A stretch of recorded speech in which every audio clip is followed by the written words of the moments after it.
Rave party में नशे के लिए सांप के जहर का इस्तेमाल करने को लेकर यूट्यूबर एल्विश यादव जेल की सलाखों के पीछे पहुंच गए हैं। सांप के जहर के मामले में गिरफ्तार यूट्यूबर एल्विश यादव को रविवार को न्यायिक हिरासत में भेज दिया गया।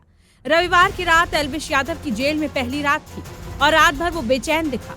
नोएडा पुलिस ने 4 महीने पहले आयोजित रेव पार्टी में नशे के लिए सांप के जहर के इस्तेमाल के मामले में एल्विश यादव को रविवार को गिरफ्तार किया और उन्हें सूरजपुर की एक विशेष अदालत में पेश किया गया, जिसने उन्हें 14 दिन की न्यायिक हिरासत में भेज दिया। एल्विश यादव को ग्रेटर नोएडा स्थित कासना में पड़ने वाले लुक्सर जेल में रखा गया है। लुक्सर जेल में एल्विश यादव की रविवार की रात पहली रात थी। एल्विश को पहले दिन लुक्सर जेल के क्वारंटाइन सेल में रखा गया। दरअसल जब भी कोई बंदी आता है तो उसे सबसे पहले क्वारंटाइन सेल में ही रखा जाता है, ताकि कोई संक्रमण या बीमारी हो तो वो अन्य कैदियों में ना फैले। बता दें कि एल्विश यादव पिछले साल 3 नवंबर को सेक्टर 39 थाने में दर्ज प्राथमिकी में नामजद 6 आरोपियों में से एक है। अधिकारियों ने कहा कि 5 अन्य आरोपियों को गिरफ्तार कर लिया गया था, लेकिन फिलहाल वो जमानत पर बाहर है।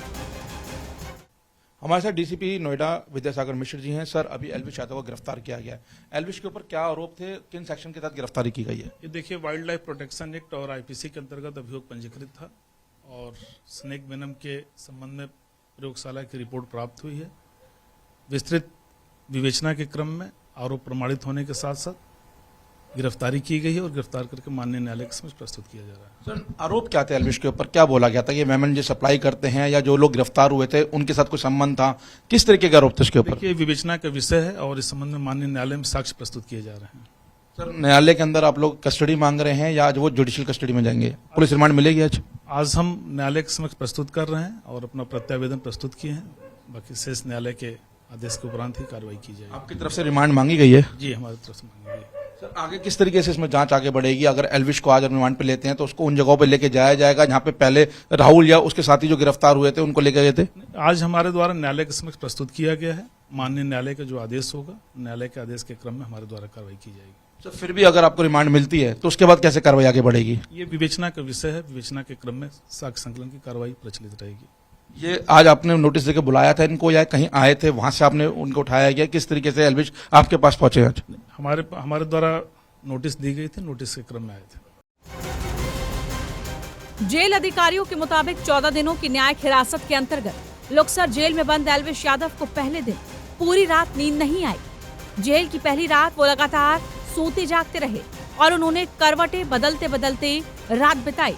जेल अधिकारियों की माने तो रविवार को एल्विश यादव को खाने में पूरी, आलू बैंगन की सब्जी और हलवा दिया गया। कभी वो अपने बैरक में टहलते दिखे तो वो कभी सोते दिखे। नोएडा पुलिस के मुताबिक मामला वन्य जीव संरक्षण अधिनियम 1972 भारतीय दंड संहिता यानी आईपीसी की धारा 120B, 284 और 289 यानी जानवरों के संबंध में लापरवाही भरा आचरण के प्रावधानों के तहत दर्ज किया गया था। पुलिस अधिकारियों ने कहा कि मामले में मादक पदार्थ पर रोकथाम संबंधी NDPS अधिनियम के प्रावधानों के तहत आरोप भी जोड़े गए हैं, जिसमें हरियाणा के गुरुग्राम निवासी यादव को गिरफ्तार किया गया है। बहरहाल NDPS एक्ट में आरोपी एल्विश यादव की जेल में पहली रात बड़ी बेचैनी से कटी। ऐसे में आगे आने वाले दिनों में एल्विश की मुश्किलें कम होती नहीं दिख रही हैं। टाइम्स नाउ भारत डिजिटल की रिपोर्ट।